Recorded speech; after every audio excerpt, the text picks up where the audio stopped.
Please be seated.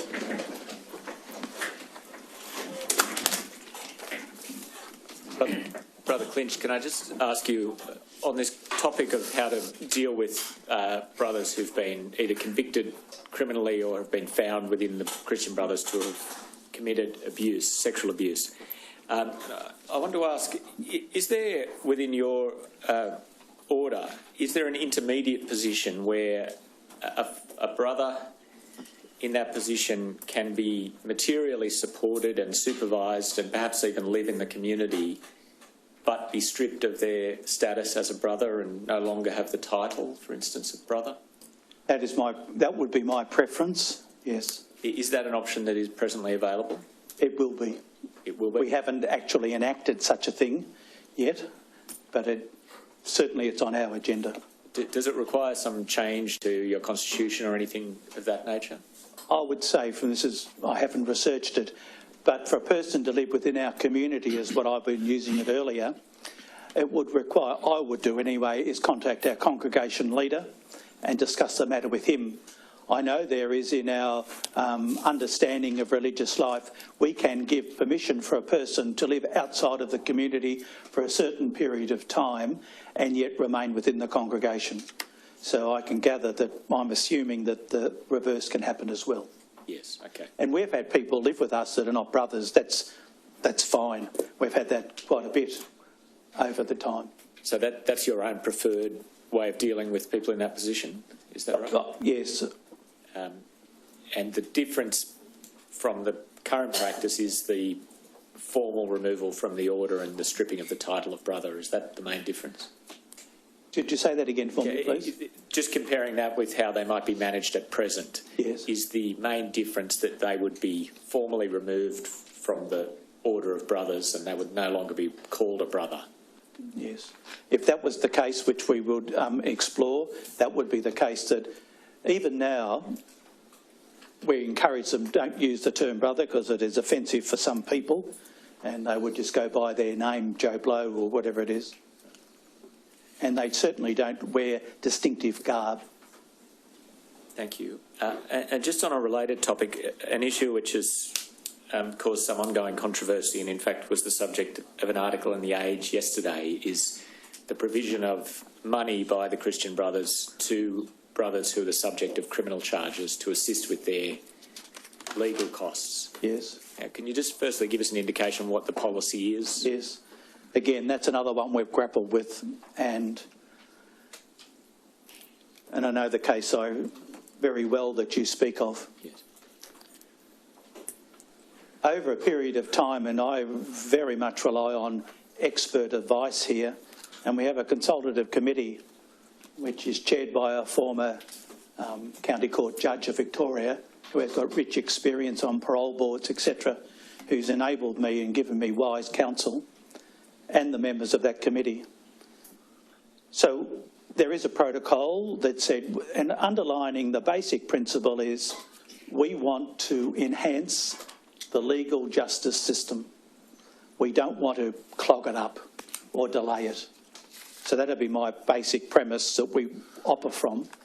And so when a particular case, then it's case by case, and we've had quite a number recently, it's case by case that comes before me and our leadership team. And the other thing, we get independent counsel advice from a Queen's Counsel that's located in Melbourne. He would receive the information that's required and would give us advice, again, on which way to go. So the one that's most recently in the Age newspaper, we agreed that if the person pleaded guilty, we would support the plea, full stop. And that was conveyed to the person and his legal team, and that's what's happened.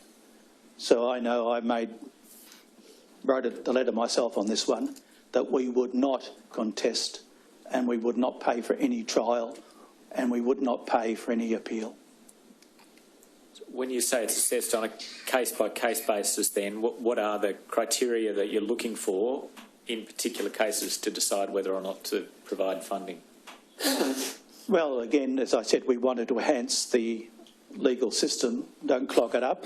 And also, very primary to all this is the case of the victim, the survivor, would be high on our consideration, what is best for them. So obviously, for a person to plead guilty and go through relatively easily the court system is good for the victim, the survivor, my belief.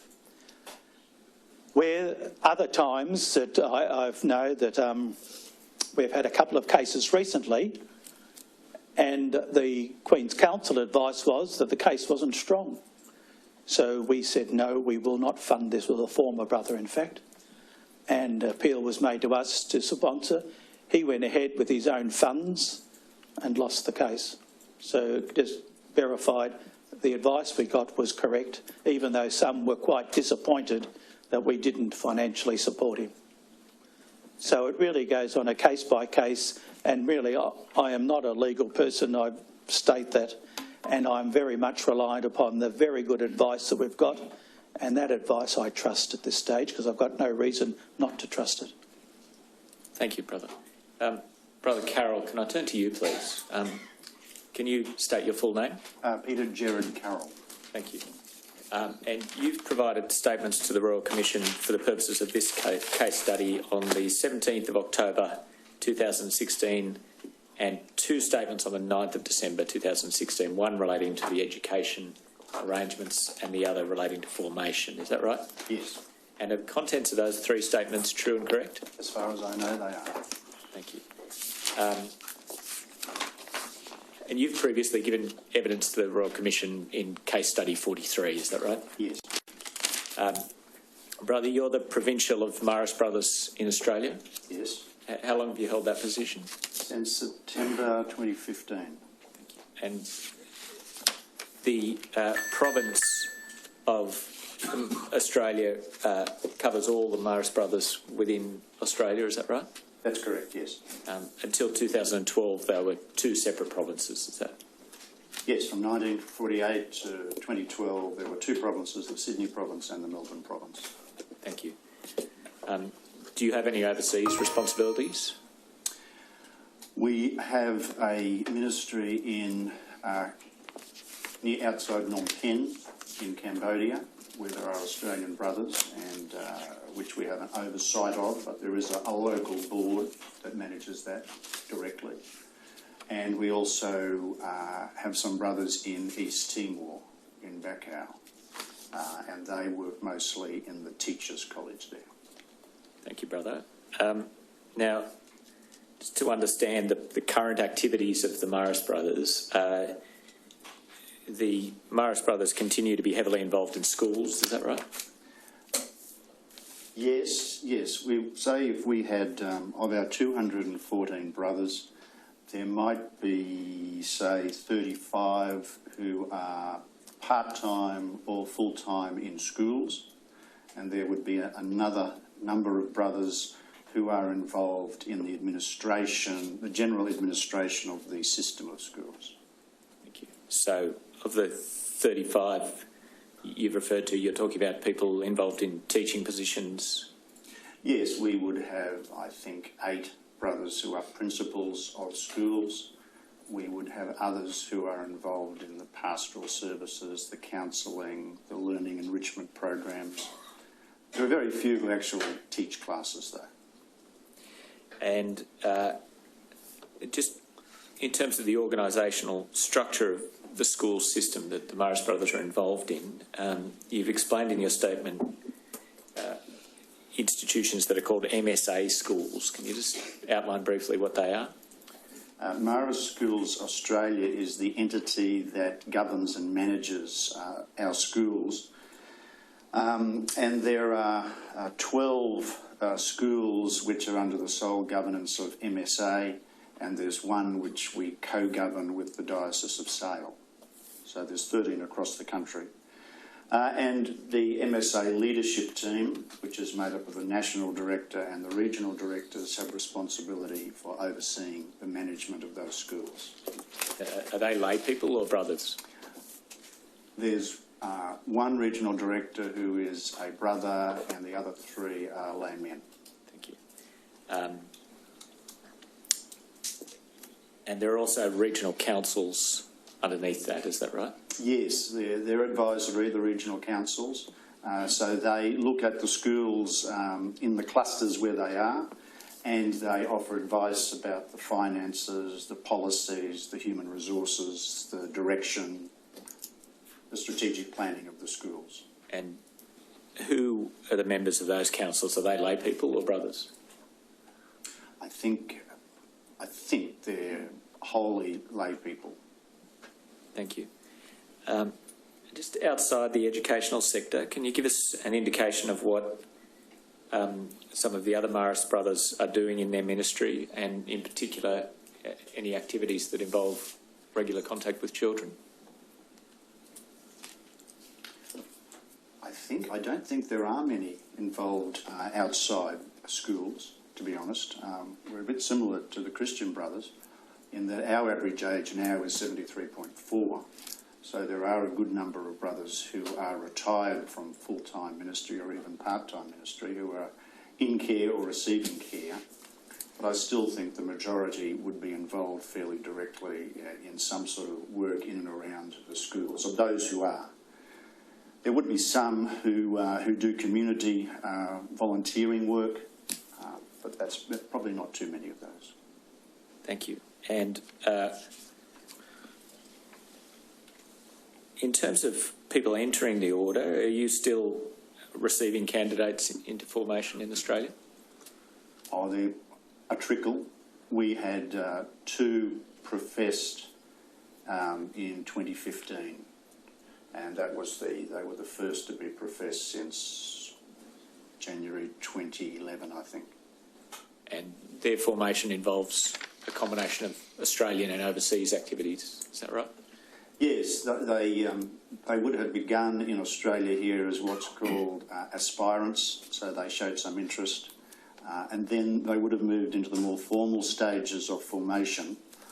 But given the very small numbers of people interested and the resources required to operate a formation house or program, we used the facilities of other provinces. So they both did a novitiate in the United States, and then following that they went to Manila, where they had an international post-novitiate program for 12 months. And then they returned to Australia last year for further study. Thank you, brother. And one of the things you've indicated in your statement is that since the late 1990s, temporary professed brothers are required to attend weekly sessions with a trained psychological counsellor. And you said this reflected a conscious decision by the Marist brothers to encourage full and frank disclosure of any personal issues that may arise for a temporary professed brother. Yes. And is that's still the arrangement, is it? Yes, that is the arrangement, and I believe that is in place. So when in the period of formation does the temporary profession occur? That would be at the end of the novitiate. So the brothers would take their first vows at the conclusion of their novitiate, and they move into that phase that's called the post-novitiate formation phase. And it's during that period that they would have access. Now, I can't guarantee it's every week, but it's regular counselling or therapy that they would have. How long does that phase last? That can last up to 4 years, or even slightly longer, depending on the course of study.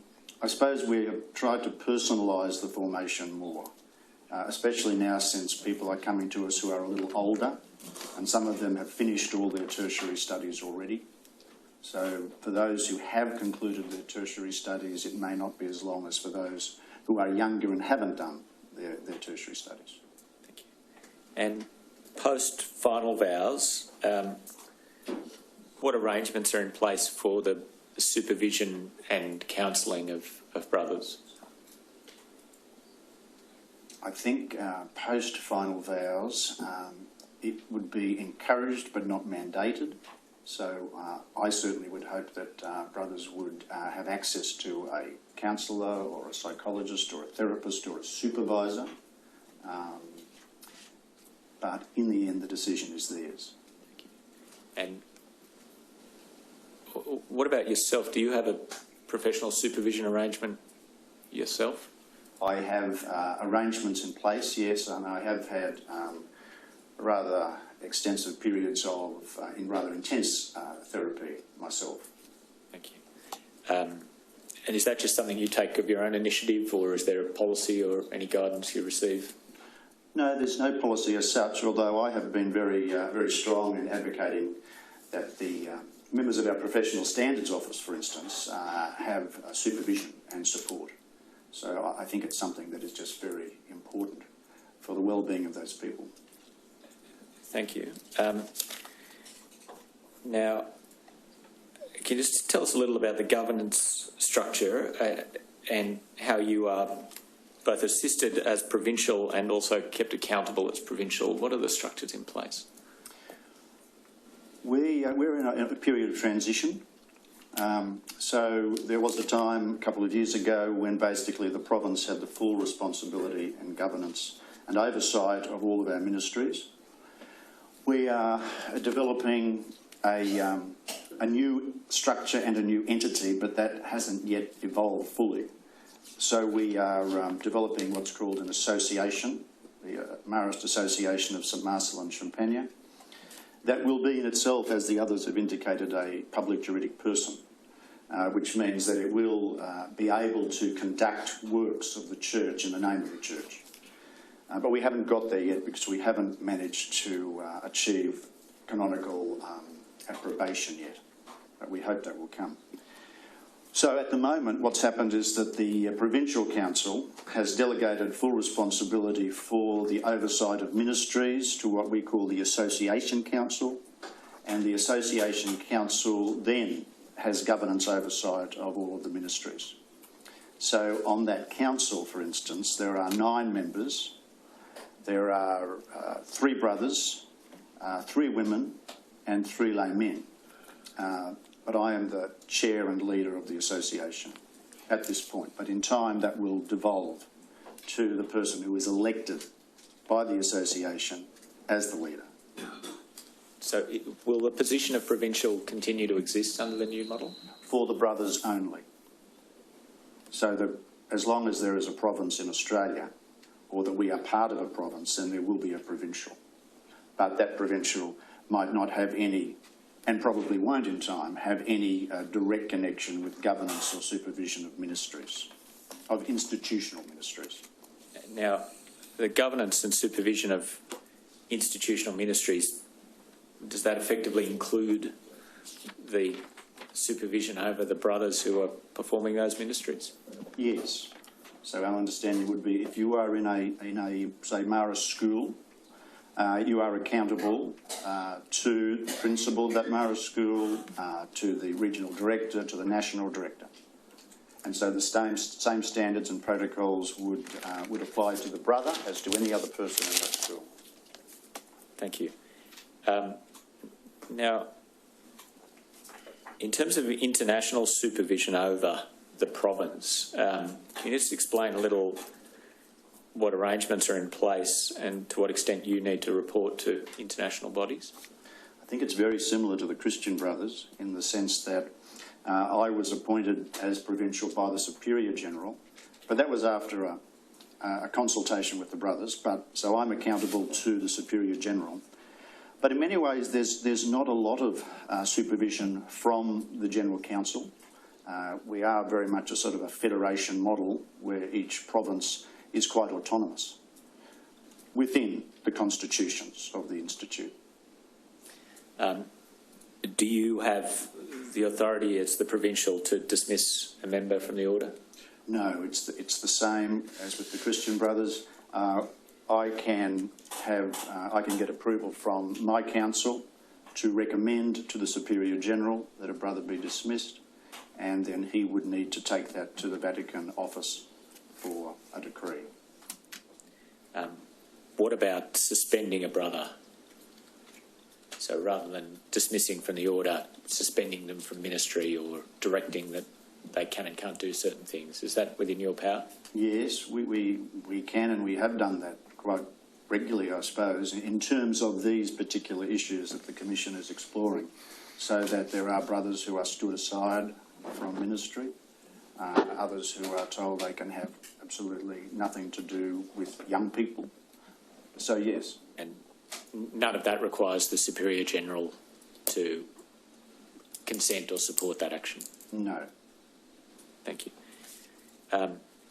Now, Brother Carroll, have you read the data report published by the Commission as it relates to the Marist brothers?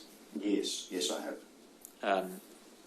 Now, that again has some stark figures relating to the Marist brothers.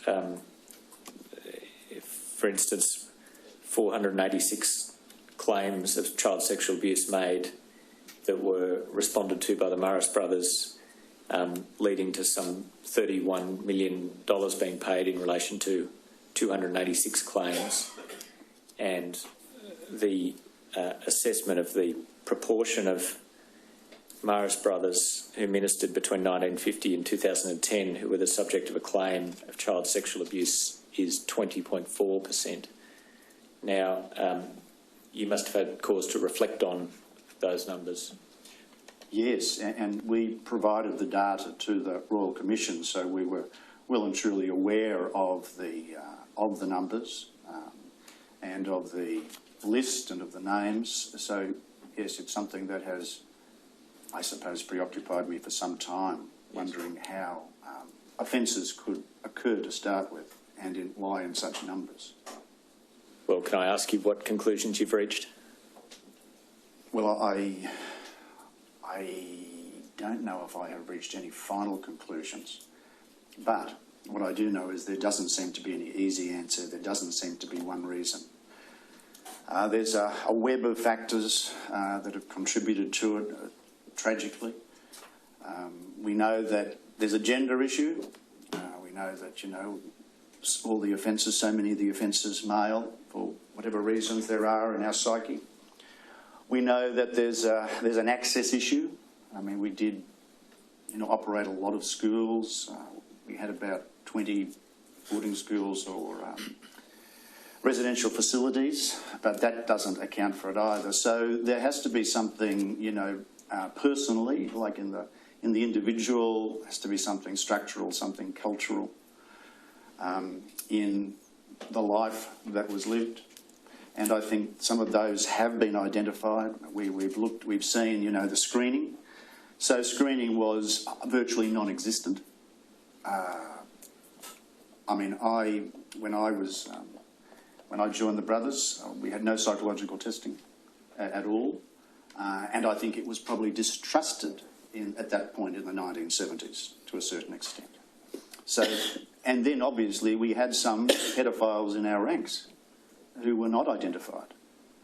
And that accounts for a good number of the terrible abused victims.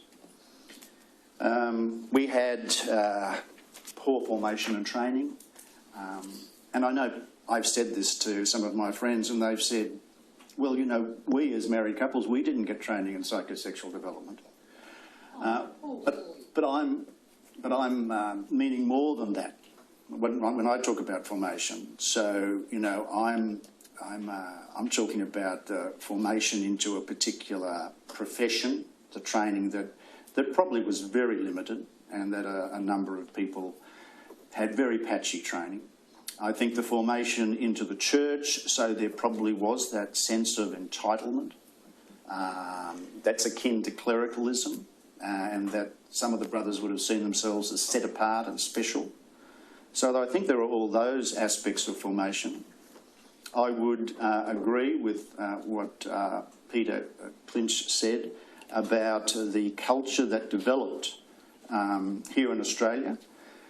We were a French order. We had a very charismatic founder. I think his original vision, the original culture, was quite noble, self-sacrificing. In fact, he told us we should never use corporal punishment. He told us that if we had students in a dormitory, there should be 2 brothers in a dormitory. So somehow, when we came to the context here, we failed. live up to those standards that were set early on. But I think there was this sense that we were working, for the church. We worked. There were brothers who worked very hard, and I think their life got out of balance. I think that is part of it too. So they might all sound like excuses, but they're not meant to be. They're just meant to be getting some sort of understanding about the culture of the time. And the other thing was that the formation also resulted in a lot of people being very immature, so that they were taken from families at 12, they grew up when they were institutionalised, and so I think then that had an effect on their relationships, and I think it sort of caused dysfunction in their ability to relate to people.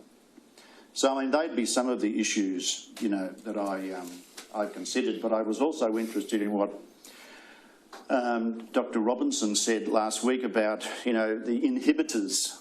What were the inhibitors, or why were the inhibitors to abuse lost? Why were they reduced? And so that's something that we need to continue to consider. What brings about that loss of inhibition? I've asked you so far about features that might help explain why the abuse occurred. Are there any particular characteristics of the order that you think might explain why the response to abuse was inadequate? Well, I think there were structural problems. There was, for instance, it was very poor administration in one sense. It was very unprofessional. I mean, going back into the 60s or before, the province administration was one man travelling around. There were very few supports, so it was a very unprofessional sort of arrangement in one sense, in terms of what we would regard as professional operation today. There was also this a very hierarchical model where everything had to be taken back to the leader, and the leader had to make the decisions. So I think that's another factor that led to the reasonably poor management of these things. And then I suppose when the abuse issues started to come forward very publicly in the 90s, it was a bit like Mark Coleridge said at the very start of the Royal Commission. It was as though the people handling this were stunned by in the lights of an oncoming vehicle. They didn't know what to do, and they were sort of a bit frozen. So once again, not an excuse, but I think at least a partial reality of what happened. Now, the Marist Brothers have commissioned a research project by Professor Robert Bland of the Australian Catholic University, which is going to investigate some of these very issues. And I think at least at the time of your statement, that report had not been completed. Has it happened yet? It's not complete. It is ongoing. I must admit it, so we were probably a little ambitious in thinking we would have it finished quickly, and the process seems to have moved rather slowly through the University Ethics Committee. But it has come out the other end, and the Professor Bland does have a plan of action, and it will take place in the next 4 months. Thank you. And you've indicated in your statement you envisage that will produce findings that will, in the first instance, go to a research advisory team. And at the moment, you haven't formed a view, but you will consider whether the findings of that research will be made more widely available. Is that still your position? Yes, that's still our position. Okay. So is it possible that will be published to the community generally? Yeah, it's very possible, yes. Who will that decision fall to? I suppose it would have to fall to the Provincial and the Provincial Council. Thank you. Now that's the first research project of its kind within the Marist Brothers. As far as I know, certainly in Australia, yes. Thank you. Now you've also had external advisors engaged and reviewing some of your professional standards structures. Is that right? Yes, we have used a Sydney group called Westwood Spice to review our province policies and processes, and we use a group called CompliSpace to oversee and to offer advice about our ministry's policies and procedures. And you've, in the last few years, also established some new professional standards bodies, a Province Professional Standards Advisory Committee, is that right? That's correct. And they provide advice on child protection issues and also how to handle historical complaints? Yes, and now I'm more solely focused on brothers and brothers' communities and historical abuse. And is that because a different committee looks after other issues not directly affecting brothers? Yes, the association has a subcommittee, their own professional standards committee, who supervises the professional standards and child protection in schools and ministries. Thank you. So they're responsible for developing and publishing policies that apply in those schools? Yes, that group there has seen the development of the standards, which we have recently published, and the other group is responsible for the development of the province policy. Thank you. Now, in relation to formation, I neglected to ask you earlier about ongoing formation. Can you just tell us a little about what ongoing formation arrangements you have for the Marist Brothers? Well, we're very well supported by our general administration, who run a number of programs at various points in the life cycle. So at the moment there's a suite of about 4 of them, one for brothers some years after their final profession, one for brothers in their 40s, midlife one, and then a third age for the older brothers. So we have access to all of those, and we take them up. And we also have the facility, I suppose, to offer brothers other courses or programs as the need arises. And are they new arrangements, the things you've just described, or things that have been around for some time?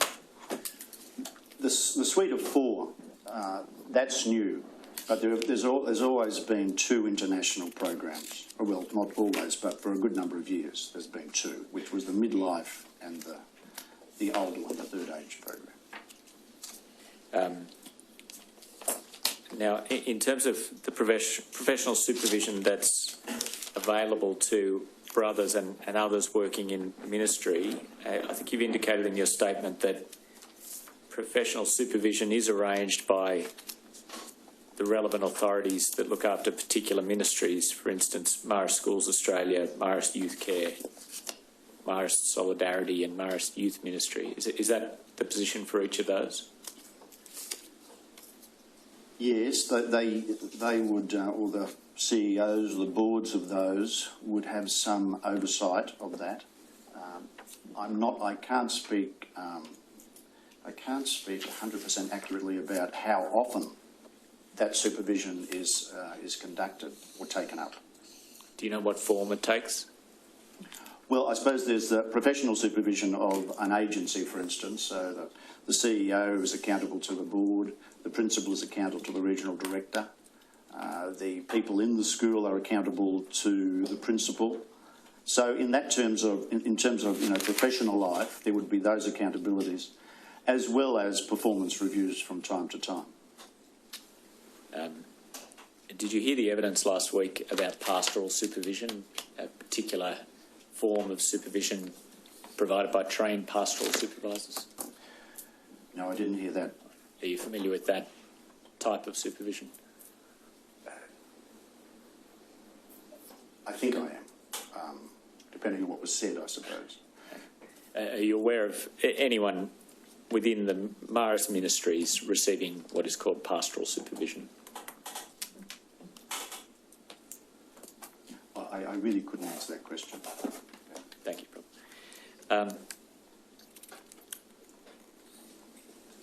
Now, the Marist Brothers were the subject of some criticisms in case study number 4 in the Royal Commission, in particular in relation to the responses to complaints and the responses on behalf of the leadership to complaints and the management of complaints. You've indicated in your statement that there's been some learnings from that case study and some revisions to the way claims are managed. Can you perhaps just outline what has changed and how the Marist brothers have responded? One of the changes that's most obvious, I suppose, is the relatively small number of survivors who are coming forward and wanting to use towards healing. So I think at present there might be a little over 10% of people are coming forward. But I think that we do probably follow the protocol more closely and make sure that if it's the wish of the individual to use the Towards Healing protocol, then we run it as they wish. So we enter into some dialogue with them. But the key elements of it we would still have, such as the pastoral meeting, the opportunity to hear what the survivor has to say, the financial compensation, and the necessity of having a legal representative oversee any document that comes out of that. Does the Marist brothers fund the legal costs of claimants to receive advice to assist them in bringing their claim? It can, and I suppose in a sense, oftentimes when the financial settlements are made, they're inclusive of costs to that extent. But if someone came to us and wanted assistance, we would certainly do it. And most recently, the one I was involved in Western Australia, we certainly did pay the cost of the gentleman there to go to a lawyer to review the deed. Now, when you said a moment ago, I think the effect of what you said was that only 10% of people who are coming forward want to use Towards Healing. Is that what you meant? Yes. What are the other ways that you are processing claims? Well, the vast majority are through civil litigation. Thank you. Now, there's been reference in the last couple of days to an event that you held, or at least that was held at Marist College, Canberra in November of last year, called the Liturgy of Lament. Is that something you were involved in? Yes, I attended that and I spoke at that gathering. What brought that about? I think it was the community. It was a community that's been very harmed, that has suffered,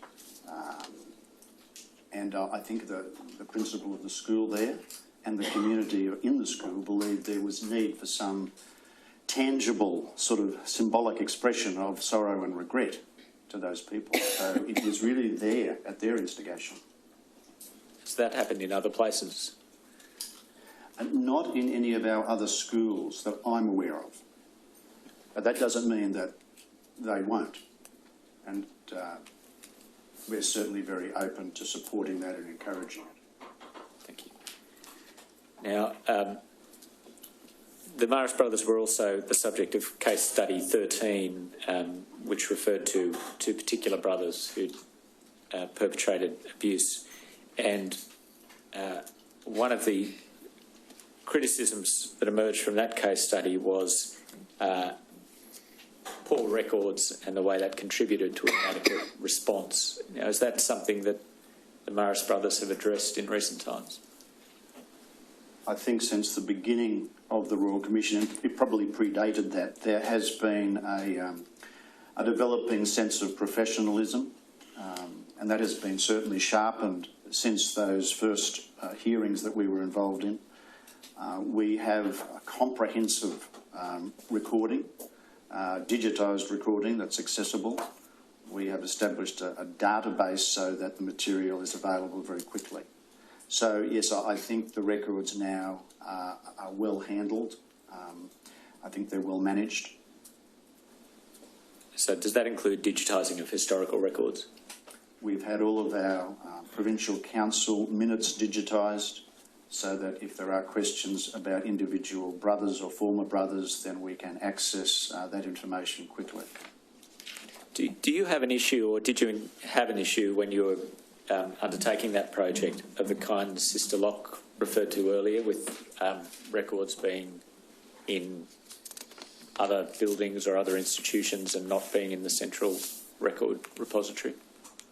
Well, I think that would be the case with some of the records still, so that if we have an inquiry from a survivor or a claimant, we have to go to the schools oftentimes to collect some information and to collect material. But in terms of our own Provincial Council minutes, they were together, and we just brought the Melbourne ones to Sydney and had them digitised. What about personnel files? Are there such things, and have they been digitised? Yes, there are personnel files, and they've been aggregated here in Sydney. A lot of them are in our archives. We haven't digitised them. We're talking about a huge volume of material, but they are accessible. I mean, what's on file? Because, as I said, the professionalism was something that we didn't characterise our early days. Yes.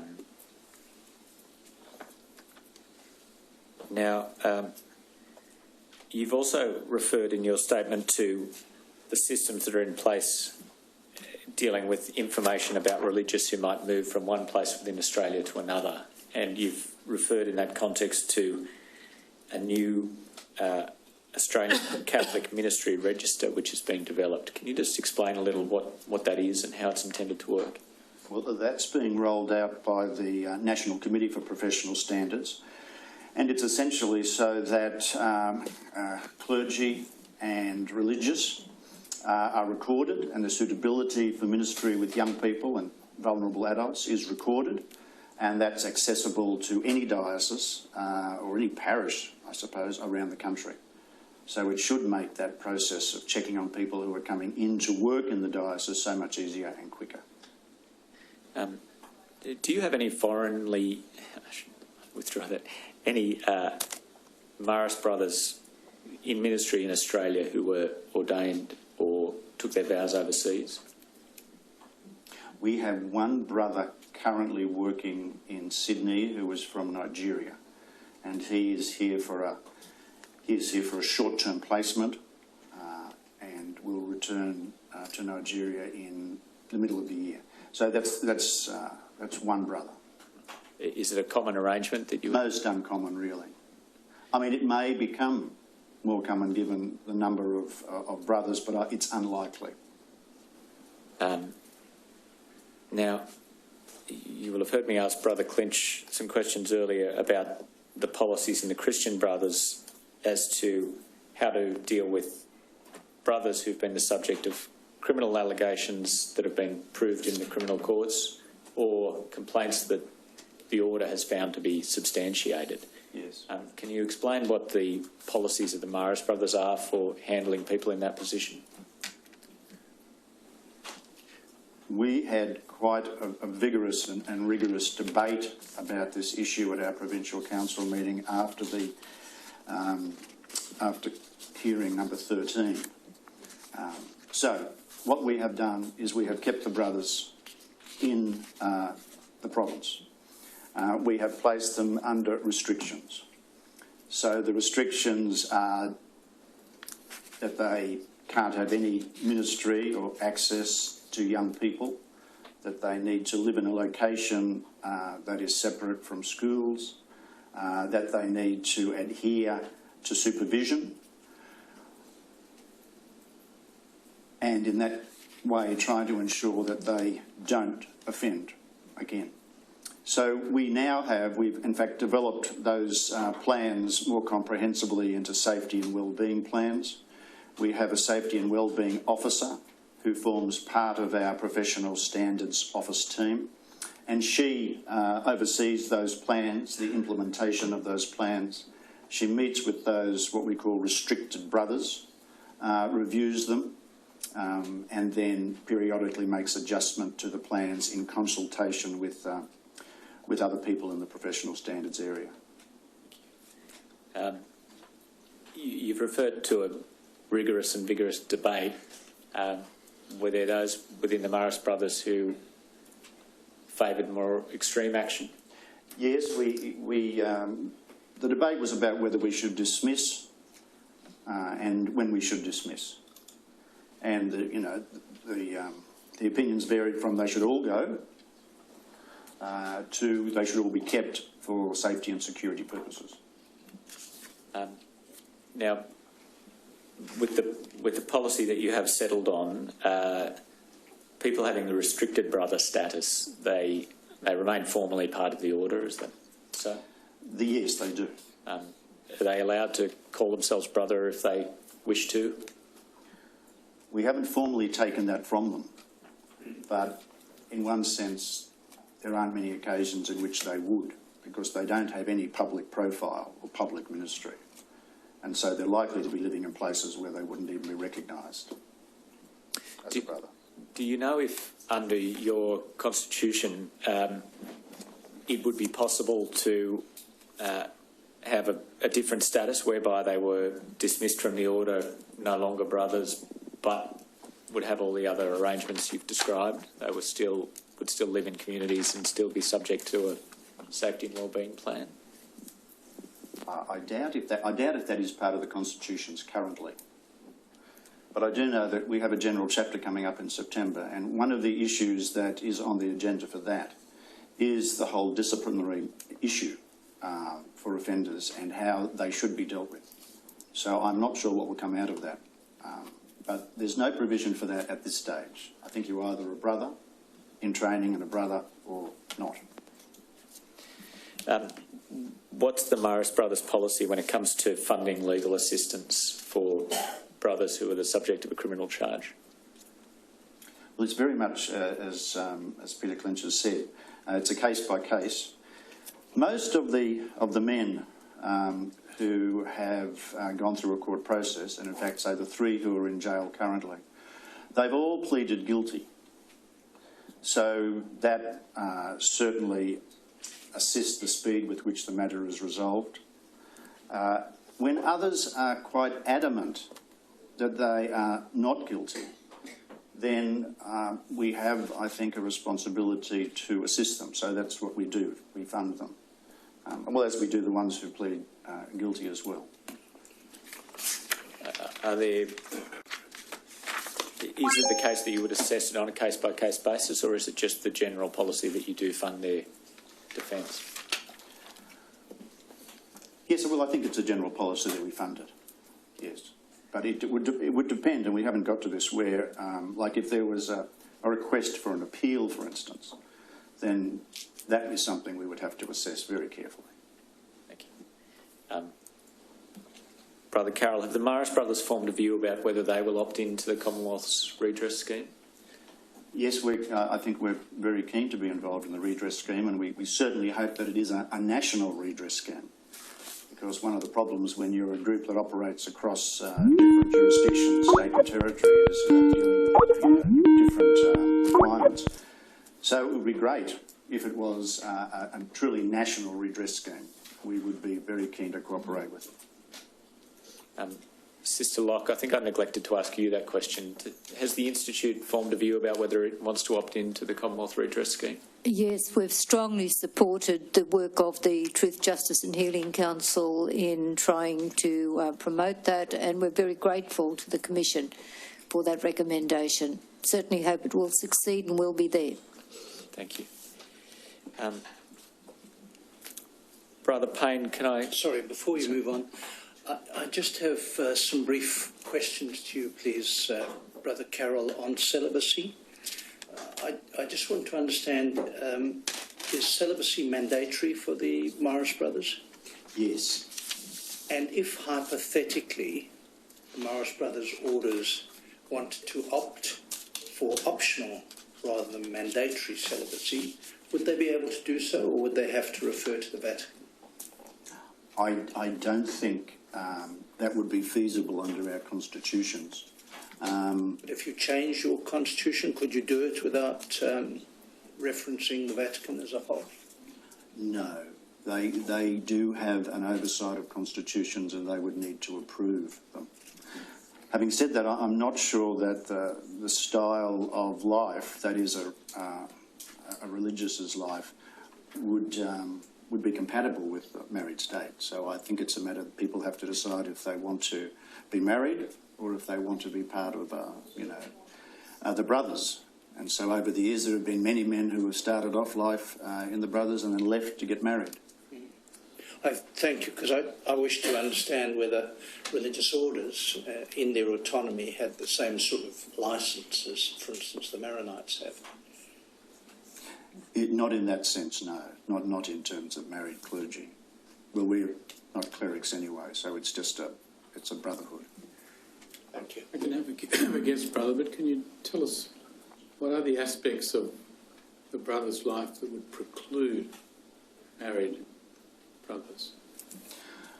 I suppose it's the life in community, that the brothers live a communal life, and that would be quite difficult in terms of the present structures or the traditional structures of religious life generally. That would be the main factor, I suppose. So you'd have to change the way you operated. Yes, well, I mean, for instance, we have communities where there are 2, 3, 4, 6, 10, 15 brothers living together. So if they were married with families, then that would be very different. Brother Carroll, could I just ask a question, a perplexing question? The Christian Brothers in the mid-1990s did an international study on the causes and the contributing factors to child sexual abuse. The Marist commenced that in 2016. Given the extraordinarily high numbers of alleged perpetrators, is there any explanation as to why the Order didn't see fit to do a thorough systemic review of what went wrong? No, I can't give you any reason, and I think it was a shortcoming. I think it's something that we should have done previously. But can you, looking back on it, is that just simply a failure of previous leadership to understand either the magnitude of the problem, which is hard given the numbers that you were aware of, or was there something else at play that would have precluded that being seen as necessary or really important? Well, initially it might have been some sort of sense of denial that the issue was as big as it has turned out to be. And then maybe that was a lingering issue. But other than that, I can't account for it, no. Related to that, I suppose, there is a phenomenon in the Marist Brothers which comes out in the numbers of the top 28 institutions in terms of the number of claims. The Marists have 4, St Joseph's College, in Hunters Hill, the 4 Marist Brothers at Hamilton, Canberra and Parramatta. I think 3 of those schools are still Marist schools. Yes. The numbers in relation to each of those are quite high. Yes. And on the face value, it indicates a clustering of abusers and certainly multiple victims. I understand that you've got a study going underway. Is there any explanation that you've been able to find why those particular institutions have such high numbers of such clusters of perpetrators? No, there's no answer to that. But I do know when you refer, say, to the school in Canberra, many of those are from one individual. Many. That's right. Majority. But is there been a thorough examination either by yourselves or your education authority as to the breakdown in governance in those institutions? So we do have the individual offending, and as you say, in Canberra, a particular individual stands out. But if you look at those 4 schools, there is a fundamental systemic issue as to governance that operated or failed to operate during those periods of abusive behaviours. Has there been a thorough study, either by the Order itself or your education authority, as to the failure in governance in those institutions? Not into those institutions in particular, no. So a question arises from that is, does the Order itself recognise that poor governance contributed in some way to the abuse that took place in its institutions? And if so, what would be the key elements of that poor governance? Well, I think that that's it can't be refuted. I think that there was governance shortcomings. What they were, one could be what I spoke about before, was the centralisation of authority and the whole hierarchical model that was in use. Another could have been, the whole lack of voice given to young people, so that the complaints were not brought forward by them, so that they weren't believed in some cases. It could have been a very rigid control mechanism that was part of the culture of those schools. But I'd have to think more and research more into that. And is that going to be subject to the review that the brothers have commissioned? Well, it's fairly broad, and the terms of reference are fairly broad. So it can certainly become part of that if it's not already there. They're looking for the factors that account for the abuse. So whether that's cultural, structural, personal, then I hope that they will receive coverage in each of those levels. Thank you. Your Honour, I was just about to start with a different witness. I'll proceed if they're... Let's start. Yeah, let's start. Thank you. Brother Payne, can I turn to you, please? Can you state your full name? My legal name is Kenneth William Payne. I'm generally known as Brother Ambrose Payne. Thank you. And you're the Professional Standards Officer for the De La Salle Brothers? That's correct. And that's for a region which covers Australia, New Zealand, Pakistan and Papua New Guinea? Correct. Now, you've been a member of the Order since the 1950s, is that right? Since 1956. Thank you. You served as the visitor from 2005 to 2012? Yes. What's the role of the visitor? The distinction is basically whether the institute consists of administrative units of districts or provinces. The De La Salle Brothers have always maintained an administrative system which is a district, or known as a district, hence with the District of Australia, New Zealand, Pakistan and Papua New Guinea, whereas there are different distinctions in terms of the rights of a province as opposed to the rights of a district. Generally speaking, a province has more autonomy than a district. So, within your system, the visitor... is effectively the provincial. Thank you. Is the easiest way to think of it. Thank you. But with a greater degree of supervision by the international order? That was the original theory, probably from the general chapter of 1986. Probably from that time we became highly decentralised. Now, you've provided two statements to the Royal Commission, one dated the 31st of October 2016 and one dated the 13th of December 2016. That's correct. Are the statements true and correct? Yes, to the best of my knowledge. Thank you, brother. Now, the De La Salle Brothers have some involvement in schools, is that right?